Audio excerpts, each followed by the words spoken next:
This whole show is, can you really retire at 50? Yes, you can if you plan for it properly. But this particular client, Jake, we've set up a 72T. That's creating taxable income. It's helping with the healthcare subsidies. There's brokerage account dollars that can be accessed. Those are invested in a very specific way to make sure that it's funding the income the client needs, and it's working just fine. And she retired in her late 40s and is still retired today comfortably, and things are moving in the right direction. But there was a lot of planning involved to get to that. And it's not just a decision that somebody makes on a whim to say, okay, I'm 50, I'm ready to retire. You need to be in that position at that time in order to make it work. Right. And you're right, Cory. And I love that you brought up health insurance because you definitely need to have that accounted for. But I think Yep. some people, it scares them and they think it's going to be $4,000 a month or whatever. And that's not always the case, like you said. So Correct.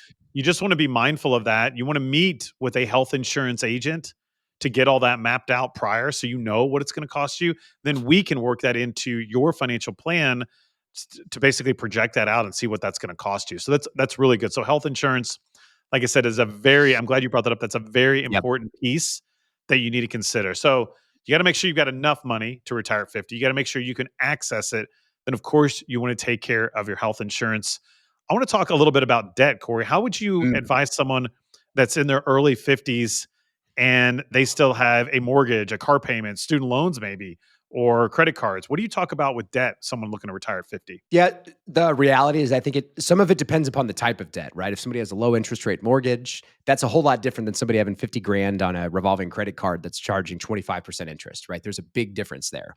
So the way I would think about that is really factoring it into the financial plan, right? Factoring it into the cash flow, whether or not you pay off the mortgage, whether or not you pay off the student loans, what type of income your portfolio is going to generate to be able to service those expenses.